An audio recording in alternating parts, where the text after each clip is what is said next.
Karon adlaw sa Biyernes sa ikaduhang semana sa pagkabanhaw. Adunay pipila ka mga tawo nga adunay katakos sa pagtuki og mga problema ug sa pag-ila og mga solusyon. Makalata sila sa tanang mga kasaba ug mga kalinga nga naglibot sa malisod nga mga problema samtang tutukan nila ang labing mahinungdanong butang aron ilhon og bana-banaon ang posibleng mga solusyon. Si Gamaliel, sa unang pagbasa, may katakos sa paghuna-huna. Inila siya nga magtutudlo nga miila kang Pablo nga usa sa iyang mga tinun-an. Iyang nahaunang gitutukan mao ang pag-ila tali sa unsay iya sa Dios ug sa unsay iya sa kalibutan. Pinaagi sa pagtuman sa kabubut-on nga maoy sentro sa iyang panghuna-huna, makahimo siya pagkab-ot og maayong mga paghukom ug sa ingon makahatag siyag mahuna-hunaon ug maalamong tambag. Kinahanglang sundo nato ang panig-ingna ni Gamaliel diha sa matag desisyon nga atong pagabuhaton. Pangutan-o nato ang atong kaugalingon kung sa unsang paagi nga ang matag kapilian makatuman sa kabubut-on sa Dios ug sa unsang paagi man kini makatabang kanato sa pagpuyo ug balaang kinabuhi. Sa higayon nga mapakyas kita sa pagbutang sa kabubut-on sa Dios diha sa kasing-kasing sa atong paghimog desisyon, kita usab makakita sa atong kaugalingon nga nakigbatok sa Dios. Pamalandong. Sa mataghimo nakog desisyon sa akong kinabuhi, ako bang gipangutana ang akong kaugalingon kung kini kabubut-on ba sa Dios? O basin baya kung ako lamang kining personal kabubut-on? Pagbasa gikan sa mga buhat sa mga apostoles.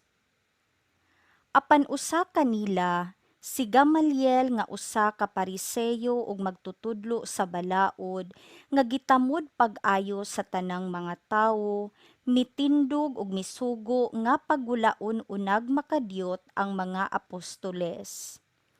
Unya miingon siya sa labawng hukmanan, "Mga taga-Israel, pagbantay kamo sa inyong pagabuhaton niining mga tawhana.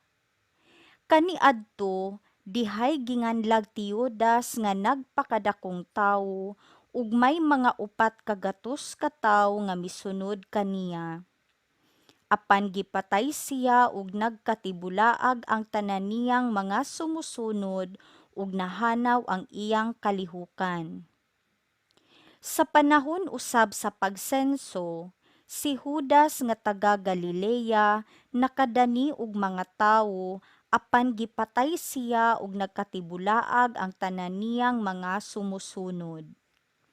Busa niining kasuha karon, ayaw ninyo sila hilabti. Pasagdi sila kay kun kining ilang laraw ug buhat iya lamang sa tawo, mahanaw gayud kini, apan kun iya kini sa Dios, dili gayud kamo makabuntog kanila. Mahitabo pahinuon nga kamo nakig-away sa Dios. Ang labang hukmanan misunod sa tambag ni Gamaliel. Busa ilang gipasulod sa lawak ang mga apostoles o gipalatos o gibauran sa dili na gayud pagsulti sa ngalan ni Jesus o gibuhian sila. Unya nanggula ang mga apostoles, malipayon nga ang Dios nag-isip kanilang tako sa pag-antos sa kaulawan tungod sa ngalan ni Jesus. Ug matag adlaw didto sa templo ug sa mga puloy-anan, nagpadayon sila pagtudlo ug pagwali sa maayong balita mahitungod kang Hesus nga Mesiyas. Ang pulong sa Ginoo. Salmo responsoryo. Usa ka butang ang akong gipangita, ang pagpuyo diha sa balay sa Ginoo. Ang Ginoo maoy akong kahayag ug akong kaluwasan, kinsa may akong kalisangan. Ang Ginoo maoy dalangpanan sa akong kinabuhi, kinsa pa may akong kahadlukan. Usa ka butang ang akong gipangita, ang pagpuyo diha sa balay sa Ginoo. Usa ka butang ang akong gipangayo sa Ginoo, kini mao ang akong gipangita. Ang pagpuyo diha sa balay sa Ginoo sa tanang mga adlaw sa akong kinabuhi. Usa ka butang ang akong gipangita, ang pagpuyo diha sa balay sa Ginoo. Gituohan ko nga makakita ako sa kaayo sa Ginoo diha sa yuta sa mga buhi. Paabuta sa walay kahadlok ang Ginoo, pagmalig-on sa kasing-kasing ug paabuta ang Ginoo. Usa ka butang ang akong gipangita, ang pagpuyo diha sa balay sa Ginoo. Pagbasa gikan sa Santos nga Ebanghelyo sumala ni San Juan. Human niini mibalik si Jesus pagtabok sa lanaw sa Galilea o sa lanaw sa Tiberias. Misunod kaniya ang daghan kaayong tawo, kay nakita manila ang mga milagro sa iyang pag-ayo sa mga masakiton. Mitunga si Jesus sa usa ka bungtod ug milingkod didto uban sa iyang mga tinun-an. Niadtong higayuna, duol na ang pangilin sa pagsaylo.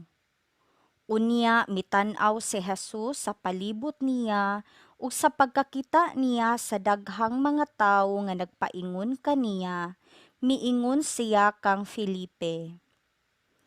Asa man kita makapalit og igong pagkaon alang niining mga tawo? Gisulti niya kini aron pagsulay kang Felipe, apan ang tinuod mao nga nahibalo na siya kun unsay iyang buhaton. Si Felipe mitubag, bisag mo palit kitag pan nga balig 200 ka denaryo, dili paigo nga ipakaon niining mga tawhana. Usa sa iyang mga tinun-an nga si Andres, igsuon ni Simon Pedro, miingon kang Jesus.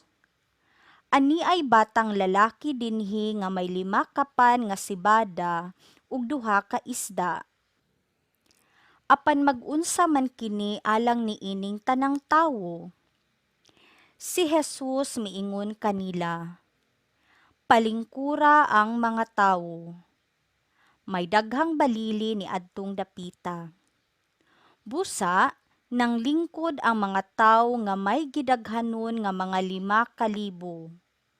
Unya gikuha ni Jesus ang pan, gipasalamatan niya ang Dios o giapod-apod niya kini ngadto sa mga tawo. Mauusab kini ang iyang gibuhat sa isda ug silang tanan nakakaon kutob sa ilang gusto.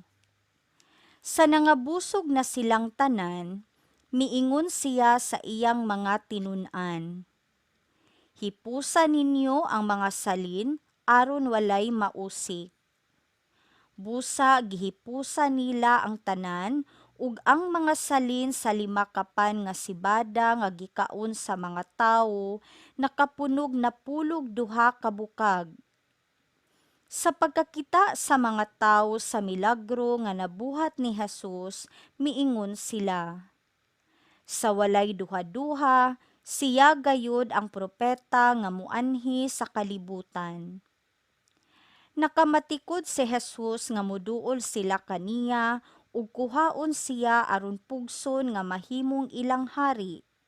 Busa mibalik siya nga nag-inusara ngadto sa kabungturan.